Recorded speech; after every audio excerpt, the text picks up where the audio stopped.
Hey everyone, it's me, Psychedelic Babe, and welcome back to my channel. Now, in today's video, I'm going to be unboxing and reviewing the JBL magnesium and calcium test kit that they very kindly sent to me. Now, as always, when you receive something like this online, always make sure that you've got everything that you need inside the box to do the test. Because if there's something missing from the box, then you're not going to be able to conduct the test. So yeah, make sure that you double check everything. So let's take a look inside the box and make sure that we've got everything that we need to do our test. Now, as always, JBL give you a handy little booklet. It's got everything in it that you need. It's really well explained and it's in 15 different languages, so there's no excuses. Now, to do the magnesium test, we get a water container, which is really handy because this is a lot better than the vials that you get in other test kits. And you also get your 3 bottles. Now, these are numbered 1 to 2, and you get 3 of them, obviously, because you use more of the second bottle than the first bottle. Now, in the box, you'll also get a water syringe, which measures at 5 mils, and you'll get a mixing spoon, which has got 2 sides to it. Now, in the calcium, you'll get the same water container, and you'll get 3 bottles. Now, these are numbered 1 to 3.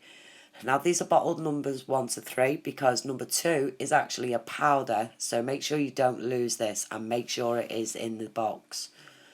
So now that we've got everything that's in the box, JBL are also saying that you're going to need a clean plastic container with fish tank water in, and we'll explain why in a minute.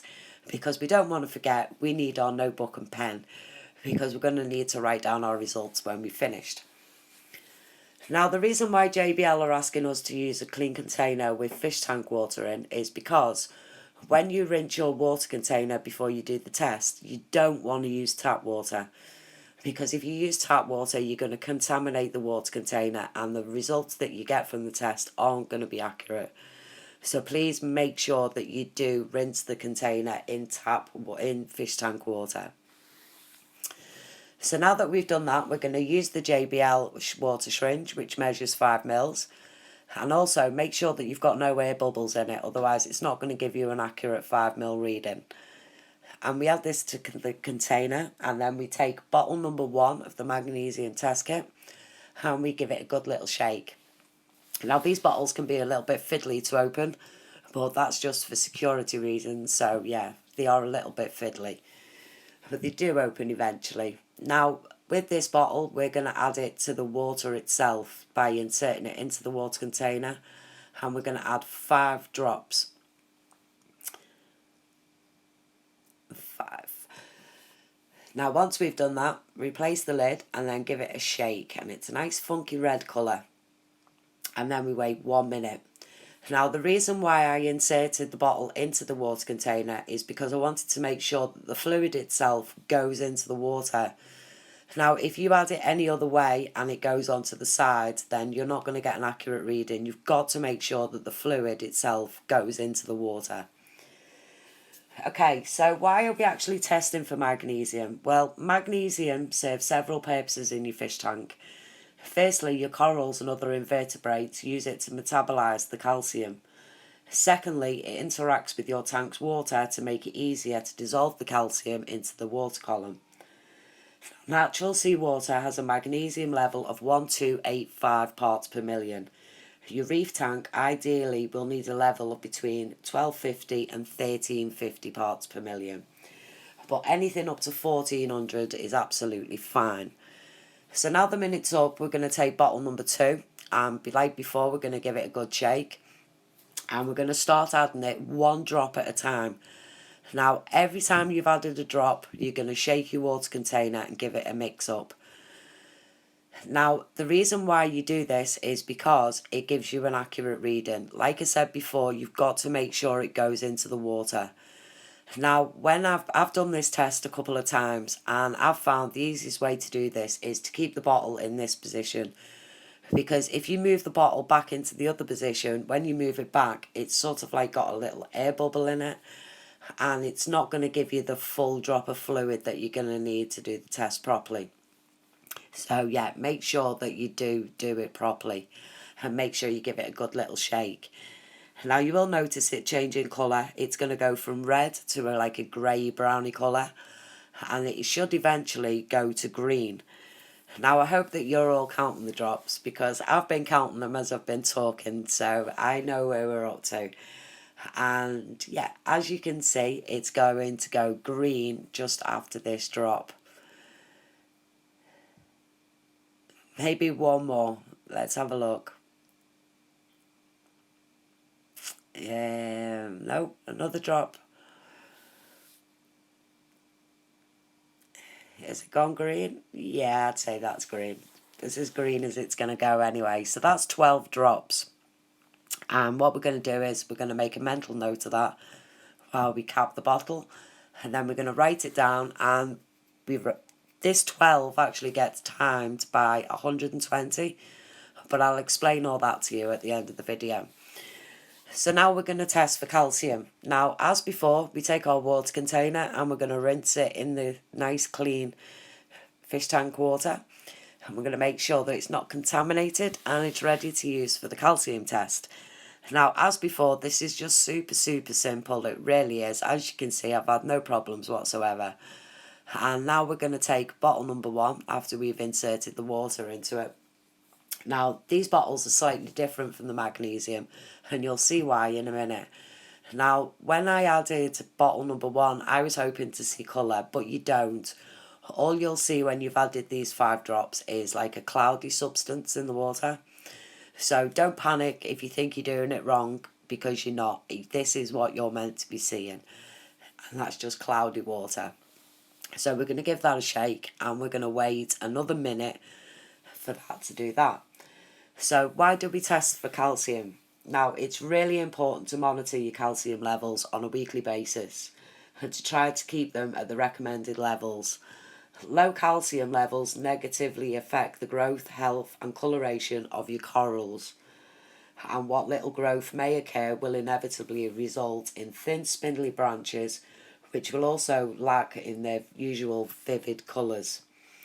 Ideally, your calcium levels should remain the same as those of the natural seawater. Now, natural seawater's got a calcium concentrate of 420 parts per million. So anywhere around there then is just ideal. Usually about 380. So we're coming up now to the minute, and we're going to do the second part of the calcium test, and we're going to use this funky little powder. Now for this we're going to use the measuring spoon. Now it's got 2 sides. Don't use the bigger side, always use the smaller side. Now when you're measuring it, you've got to get it as level as you can. Now you can do this quite easily, as you can see. You just tap it on the side and it just levels out. And that's it, it's as simple as that. And then you just add that to the fluid, and you can see already that it's starting to change colour. So we're going to give that a little shake, and we're going to wait for it to dissolve, and it's a nice psychedelic pinky funky colour. Now, the same as we did in the magnesium test, we're going to do the same for the calcium test. We're going to take this bottle and we're going to add the liquid 1 drop at a time, and we're going to make sure that we shake the water container after every drop that we've done.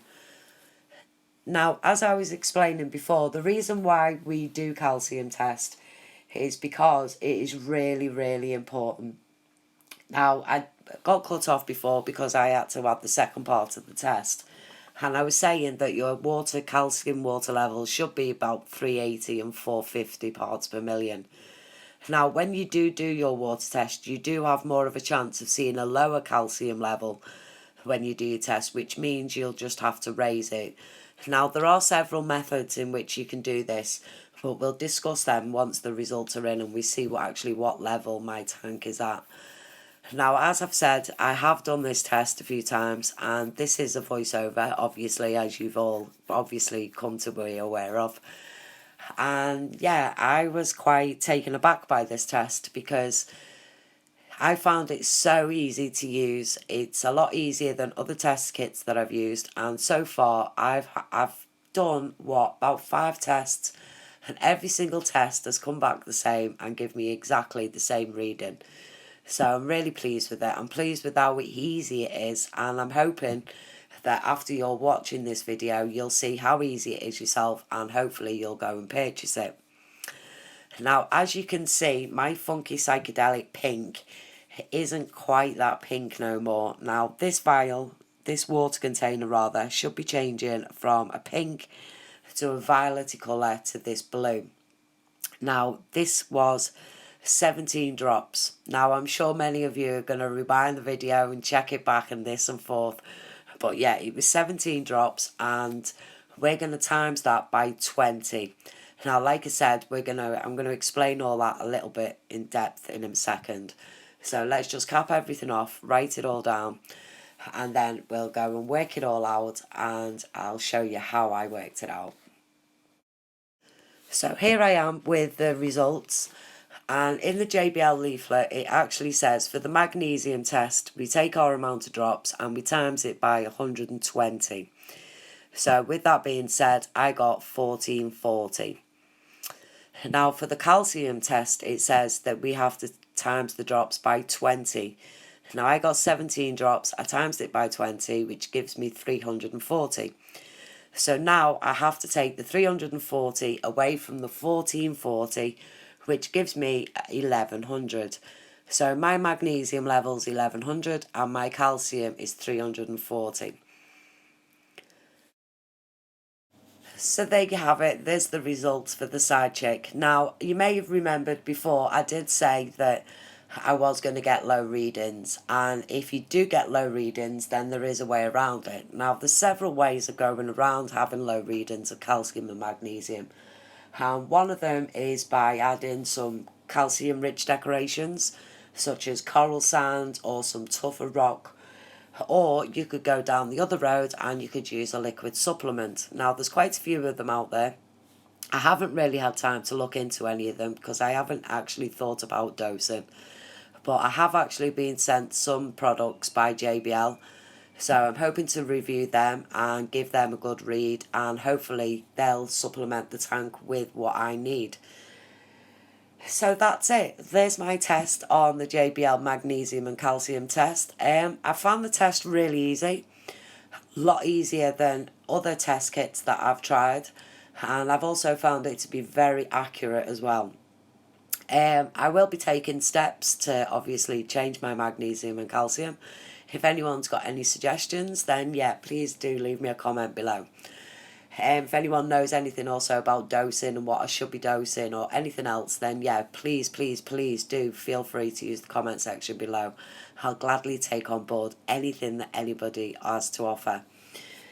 So from me, Psychedelic Babe, and my review of the JBL Magnesium and Calcium Test Kit, I hope you've enjoyed my video. If you're interested in purchasing this product, then make sure you go and check out JBL's website. The link's in the description below. And also, if you've enjoyed this video, make sure you give it a thumbs up. And if you're new to my channel, make sure you hit the subscribe button. I've got plenty of videos coming up for you guys this week, so I hope you've enjoyed it. So from me, Psychedelic Babe and the Side Chick, I hope you have a good one. I love you all. Please like, subscribe, share, and drop me a comment below. Thanks for watching. Love you all. Bye.